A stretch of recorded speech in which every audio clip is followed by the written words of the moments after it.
નમસ્કાર મિત્રો, અમારી ચેનલમાં નવા છો તો ચેનલ સબસ્ક્રાઇબ કરજો, વિડીયોને લાઇક કરી અને કોમેન્ટમાં હર હર મહાદેવ જરૂર લખજો।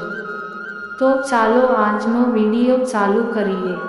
એક દિવસે સવારે એક શિકારી વનમાં શિકાર કરવા નીકળ્યો। એ દિવસે મહાશિવરાત્રિ હોવાથી પૂજા કરવા જતાં લોકો ભોળાનાથનું રટણ કરતા હતા। એ જોઈ પારધી પણ શિવ શિવ બોલવા લાગ્યો। રોજ પાપ કર્મ કરનારા શિકારીથી અજાણતાં જ ભગવાનનું નામ લેવાયું, તેથી તેના પાપનો ક્ષય થયો। જંગલમાં જઈ શિકારી શિકારની શોધમાં રખડવા લાગ્યો, પણ ક્યાંય શિકાર ન મળ્યો। સવારથી એને કાંઈ જ ખાધું ન હતું, તેથી ભૂખ અને થાકથી ત્રાસીને એક સરોવરના કાંઠે ગયો।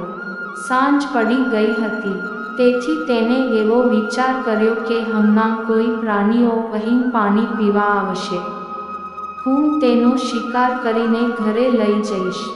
આમ વિચારી પારધી બીલીના એક વૃક્ષ પર ચડીને બેસી ગયો અને શિકારની રાહ જોવા લાગ્યો। એ બીલીના વૃક્ષ નીચે એક શિવલિંગ હતું। શિકારીના હલનચલનથી બીલીપત્રો શિવલિંગ પર ખરતા હતા, તેથી શિવજીને ઘણો આનંદ થઈ રહ્યો હતો। રાત્રિના પ્રથમ પ્રહરે મૃગલી સરોવરના કાંઠે પાણી પીવા આવી। તેને જોઈને પારધીએ બાણ ચડાવ્યું। ત્યાં તે મૃગલીને વાચા ફૂટી અને એ ખૂબ જ ગળગળા અવાજે શિકારીને વિનંતી કરવા લાગી કે હૈ ભાઈ, મારા પર દયા કર, ઘેર મારા બચ્ચાઓ મારી રાહ જોતા હશે, એ માટે હું એકવાર ઘેર જઈને મારા બચ્ચાઓને ખવડાવીને હમણાં જ પાછી આવું છું, પછી તું આનંદથી મારો શિકાર કરજે।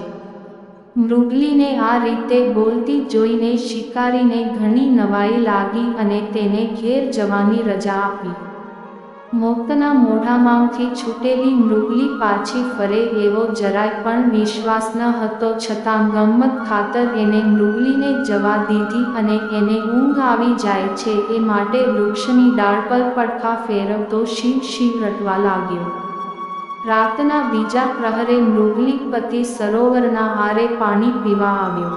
પારધીએ બાણ મારવાની તૈયારી કરી ત્યાં તો મૃગને પણ વાચા ફૂટી અને તે કહેવા લાગ્યો કે હે પારધી, હું સવારનો નીકળ્યો છું।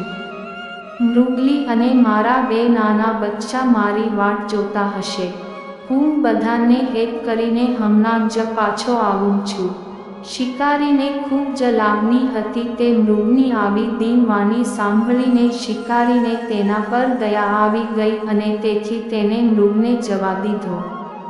ઘણીવાર થઈ જવા છતાં મૃગ કે મૃગલી એકે પાછા ફરતા ન દેખાયા ત્યારે એને પોતાની જ જાત પર ખીજ ચઢી કે શું કામ જવા દીધા, અને તેથી રોષમાં તેને બીલીપત્રો તોડીને શિવલિંગ પર ફેંકવા લાગ્યા।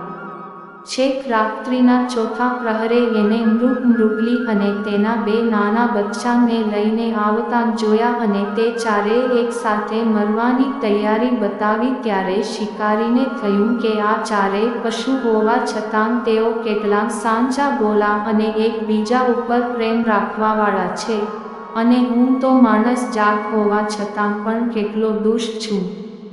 શિકારીએ એ ચારેયને જવા દીધા અને જિંદગીમાં હિંસા ન કરવાનો નિર્ણય કર્યો। બરાબર એ જ સમયે આકાશ માર્ગે એક વિમાન ઉતર્યું।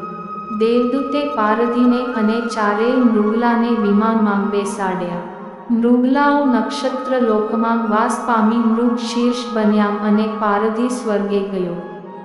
હે ભાળાનાથ, ઘાતકી પણ જો જાણે અજાણે તમારી પૂજા કરે તો પણ તમે તેના સર્વ પાપોનો નાશ કરો છો, તો તમારું વ્રત કરનારનું કલ્યાણ કરજો।